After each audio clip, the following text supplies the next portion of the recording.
இனி சில முக்கிய செய்திகளை ஒரு நிமிட தொகுப்புகளாக பார்க்கலாம்.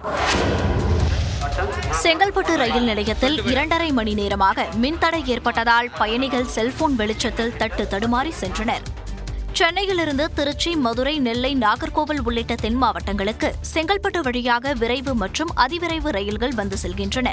அத்துடன் காஞ்சிபுரம், திருமால்பூர் மற்றும் சென்னை கடற்கரை உள்ளிட்ட பகுதிகளுக்கு மின்சார ரயில்கள் அதிகாலை 4 மணி முதல் நள்ளிரவு 12 மணி வரை இயக்கப்படுகின்றன. இந்நிலையில் நேற்று இரவு திடீரென 2.5 மணி நேரம் மின்தடை ஏற்பட்டு இருளில் மூழ்கியது. மாலை 6 மணி முதல் இரவு 10 மணி வரை பணி முடிந்து திரும்புவோர் மற்றும் வியாபாரிகள் என அதிகமானோர் பயணிக்கும் நேரத்தில் மின்தடை ஏற்பட்டதால் பயணிகள் கடும் அவதிக்கு உள்ளாகினர். இதனால் செல்போன் வெளிச்சத்தில் தட்டு தடுமாறி சென்றனர். பயணிகள் கவனத்திற்கு வண்டி எண் 1. இரவு 8:30 மணியளவில் மின் விநியோகம் சீரானதால் செங்கல்பட்டு ரயில் நிலையம் இயல்பு நிலைக்கு திரும்பியது. நெல்லை கிழக்கு மாவட்ட காங்கிரஸ் தலைவர் ஜெயக்குமார் மரணத்தில் தொடர்புடையவர்களை உடனடியாக கைது செய்ய வேண்டும் என்று அதிமுக பொதுச் செயலாளர் எடப்பாடி பழனிசாமி வலியுறுத்தியுள்ளார். ஜெயக்குமார் மரணம் சட்டம் ஒழுங்கு சீர்கேட்டின் உச்சம் என்றும் அவர் சாடியுள்ளார். இதேபோல் ஜெயக்குமார் படுகொலைக்கு காவல்துறையே பொறுப்பு என்றும் சிபிஐ விசாரணைக்கு ஆணையிட வேண்டும் என்றும் பாமக தலைவர் அன்புமணி ராமதாஸ் கூறியுள்ளார். ஜெயக்குமார் புகாரில் குறிப்பிட்டுள்ள அனைவரிடமும் விசாரணை நடத்தி உண்மையை வெளிக்கொண்டு வர வேண்டும் என்று பாஜக மாநில தலைவர் அண்ணாமலை தனது எக்ஸ் பக்கத்தில் பதிவிட்டுள்ளார். ஜெயக்குமாரின் மரணம் குறித்து எக்ஸ் பக்கத்தில் பதிவிட்டுள்ள டிடிவி தினகரன் அனைத்து தரப்பினரின் பாதுகாப்பும் கேள்விக்குறியாகியுள்ளது என்று குறிப்பிட்டுள்ளார். விரிவான விசாரணையை மேற்கொண்டு உண்மையை வெளிக்கொண்டு வர வேண்டும் எனவும் முதலமைச்சரை டிடிவி தினகரன் கோரியுள்ளார். குற்றச்சாட்டை அந்த சந்தேக நிழல் என் மீது விழுந்தது தப்பு கிடையாது. ஆனால் தீர்ப்பு எழுதுறீங்க பாருங்க, அது ரொம்ப ஆபத்தானது. அந்த தீர்ப்பை எழுதுவதற்கு உங்களுக்கு யார் அந்த அதிகாரம் கொடுத்தது? நீதிமன்றமா? நீங்க எல்லாம் நீதிபதிகளா? எந்த அடிப்படையில் கொடுக்குறீங்க? போதைப் பொருள் கடத்தல் மன்னன் ஜாஃபர் சாதிக்குடன் தன்னை தொடர்புபடுத்தி பேசுபவர்களுக்கு எதிராக இயக்குனர் அமீர் ஆதங்கத்துடன் முன்வைத்த கேள்விகள்தான் இவை. ஆதம் பாவா இயக்கும் உயிர் தமிழுக்கு என்ற திரைப்படத்தில் அமீர் நடித்துள்ளார். இந்த படக்குழுவினரின் செய்தியாளர் சந்திப்பு சென்னையில் நடைபெற்றது. அப்போது ஜாஃபர் சாதிக் வழக்கு குறித்து பேசிய அமீர் தான் வெறுக்கும் விஷயத்தில் தன்னை தொடர்புபடுத்துவது வேதனை அளிப்பதாக கூறினார். சிறைக்கு போக அப்பவும் தயாரா இருந்தேன், இப்பவும் தயாரா இருக்கேன். ஆனால் நான் வெறுக்கிற ஒரு குற்றத்தில் என்னை தொடர்புபடுத்துவதை நான் கொஞ்சம் கில்ட்டியா ஃபீல் பண்றேன். பணம் சம்பாதிக்க தான் திரைத்துறைக்கு வரவில்லை என்றும் குற்றவாளியின் பணத்தை நம்பி தான் வாழவில்லை என்றும் அமீர் தெரிவித்தார். விருதுநகர் மாவட்டம் கடம்பன்குளத்தில் 3 பேர் உயிரிழப்புக்கு காரணமான கல்குவாரியில் குவாரி பணிகளை நிறுத்தி வைத்து ஆட்சியர் ஜெயசீலன் உத்தரவிட்டுள்ளார். கடம்பன்குளத்தில் கல்குவாரி வெடி விபத்து ஏற்பட்ட இடத்தை சுற்றி சிதறி கிடந்த வெடிபொருட்களை அகற்றும் பணி நேற்றுடன் நிறைவடைந்தது. இதில் 140 டெட்டனேட்டர்கள் உட்பட 2650 கிலோ வெடிமருந்துகள் கைப்பற்றப்பட்டன. இவை அனைத்தும் அனுமதிக்கப்பட்ட அளவை விட அதிக அளவில் இருப்பு வைக்கப்பட்டது தெரிய வந்துள்ளது. இந்நிலையில் சம்பந்தப்பட்ட வெடிபொருள் சேமிப்பு கிடங்கு உரிமையாளர் ராஜ்குமார் உட்பட 4 பேர் மீது வழக்கு பதிவு செய்யப்பட்டுள்ளதாகவும் சேமிப்பு கிடங்குக்கு வழங்கப்பட்ட உரிமம் எண் கடந்த 2ஆம் தேதி முதல் நிறுத்தப்பட்டுள்ளதாகவும் ஆட்சியர் ஜெயசீலன் கூறியுள்ளார். இந்த வெடிமருந்து சேமிப்பு கிடங்கிற்கு சற்று தொலைவில் ஆவியூர் கிராமத்தைச் சேர்ந்த சேது உட்பட 4 நபர்களை பங்குதாரர்களாக கொண்ட கல்குவாரியில் விதி மீறல்கள் கண்டறியப்பட்டதால் நேற்று முதல் அந்த குவாரியில் பணிகள் நிறுத்தி வைக்கப்பட்டுள்ளதாகவும் குறிப்பிட்டுள்ளார். இதேபோன்று விதிமீறலில் ஈடுபட்டதால் கடந்த 2 மாதங்களில் விருதுநகர் மாவட்டத்தில் உள்ள மேலும் 4 குவாரிகளின் பணிகள் தற்காலிகமாக நிறுத்தி வைக்கப்பட்டுள்ளதாக கூறியுள்ளார். மேலும் மாவட்டத்தில் உள்ள அனைத்து குவாரிகளிலும் சம்பந்தப்பட்ட துறையினரால் ஆய்வு செய்யப்பட்டு வருவதாக கூறியுள்ள ஆட்சியர் விதிகளை மீறி செயல்படும் குவாரி குத்தகைதாரர்கள் மீது அபராத நடவடிக்கை மேற்கொள்ளப்படும் என்றும் குவாரி உரிமங்கள் ரத்து செய்யப்படும் என்றும் எச்சரித்துள்ளார். சபரிமலையில் கூட்டத்தை கட்டுப்படுத்தும் வகையில் ஆன்லைனில் பதிவு செய்து மட்டுமே பக்தர்களை அனுமதிப்பது என திருவிதாங்கூர் தேவசம் போர்டு முடிவு செய்துள்ளது. கேரளாவில் உள்ள சபரிமலையில் ஐயப்பன் கோயிலுக்கு பக்தர்களின் வருகை தொடர்ந்து அதிகரித்து வருகிறது. கடந்த மண்டல மற்றும் மகர விளக்கு சீசனில் கட்டுக்கடங்காத அளவுக்கு கூட்டம் இருந்தது. இதனால் கூட்ட நெரிசலை சமாளிக்க முடியாமல் திணறும் நிலை ஏற்பட்டது. இந்நிலையில் அடுத்த மண்டல மற்றும் மகர விளக்கு சீசன் காலத்தில் ஆன்லைனில் பதிவு செய்து மட்டுமே பக்தர்களை அனுமதிப்பது என திருவிதாங்கூர் தேவசம் போர்டு முடிவு செய்துள்ளது. அதன்படி நேரடியாக பதிவு செய்யும் முறை நிறுத்தப்படுகிறது. நாள்தோறும் 80,000 பேர் வரை ஆன்லைனில் முன்பதிவு செய்ய அனுமதிக்கப்படும் என தெரிவிக்கப்பட்டுள்ளது. சீசன் தொடங்குவதற்கு 3 மாதங்களுக்கு முன்பிருந்தே ஆன்லைனில் முன்பதிவு செய்யலாம் என்றும் அதிகாரிகள் தெரிவித்துள்ளனர். நேரடி பதிவு முறையால் பக்தர்களின் எண்ணிக்கையை சரியாக கணக்கிட முடியாமல் இருந்ததால் இந்த முடிவை திருவிதாங்கூர் தேவசம் போர்டு எடுத்துள்ளது. ஆந்திராவில் உரிய ஆவணமின்றி எடுத்து செல்லப்பட்ட 17 கோடி ரூபாய் மதிப்புள்ள தங்க நகைகள் பறிமுதல் செய்யப்பட்டன.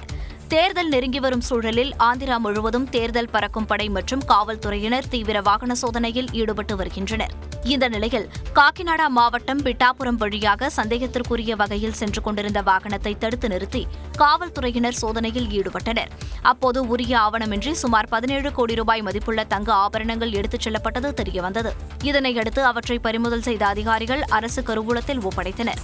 கடந்த 3 நாட்களுக்கு முன்பு அதே பகுதியில் நடத்தப்பட்ட வாகன தணிக்கையில் 3 கோடி ரூபாய் மதிப்புள்ள தங்கம் பறிமுதல் செய்யப்பட்டது.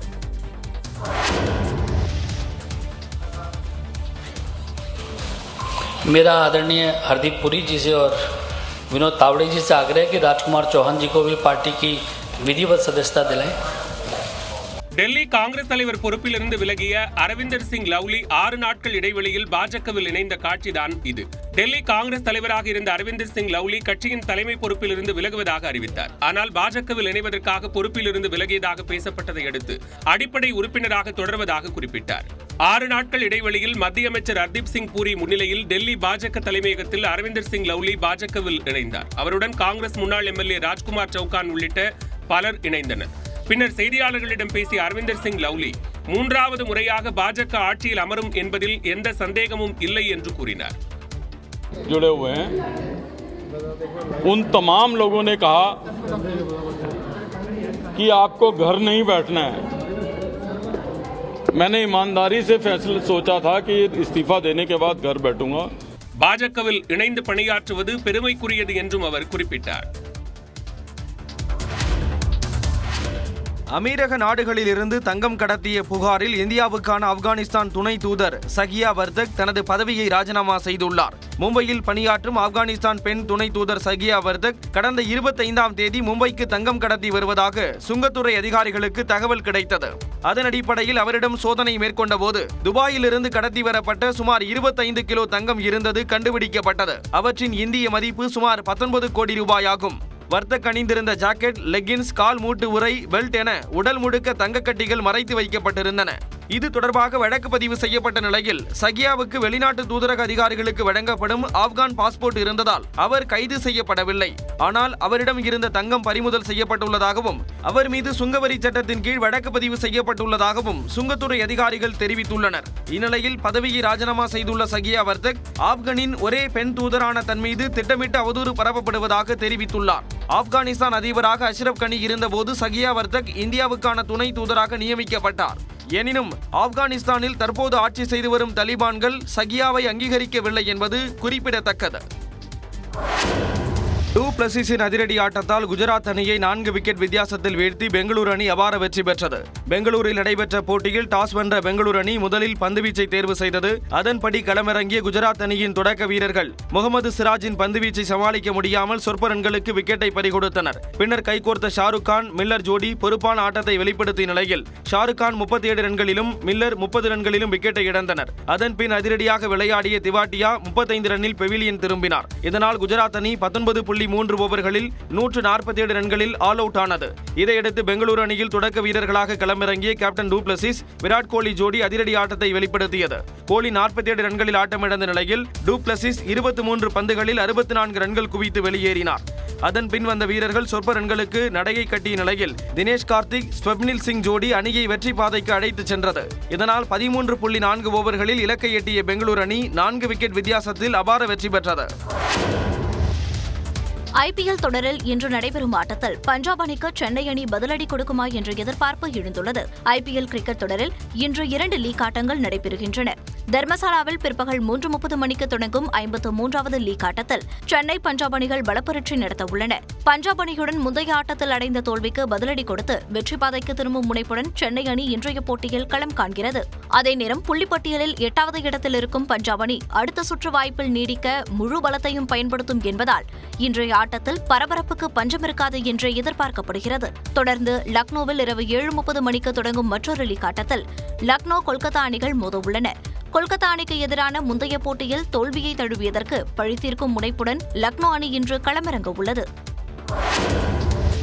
டீசருக்கு எதிராக இளையராஜா தொடர்ந்துள்ள வழக்கு இசையமைப்பாளருக்கும் தயாரிப்பாளருக்கும் இடையிலான பிரச்சினை என்று நடிகர் ரஜினிகாந்த் தெரிவித்துள்ளார்.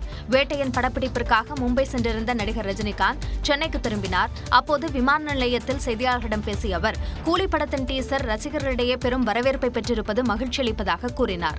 இளையராஜா தொடர்ந்துள்ள காப்பிரைட்ஸ் வழக்கு குறித்து பதிலளித்த நடிகர் ரஜினிகாந்த், அது இசையமைப்பாளருக்கும் தயாரிப்பாளருக்கும் இடையிலான பிரச்சினை என்றார். சார், கூலி படத்தோட வரவேற்பு டீசர் வெளியான வரவேற்பு எப்படி இருக்கு சார்? சார், அது இளையராஜா வந்து காப்பிரைட்ஸ் கொடுத்த லெட்டர் அனுப்பியிருக்காங்க, இது எப்படி பாக்குறீங்க சார்? வேட்டையன் திரைப்படத்தின் படப்பிடிப்புகள் 80% நிறைவடைந்துள்ளதாகவும் அவர் தெரிவித்தார்.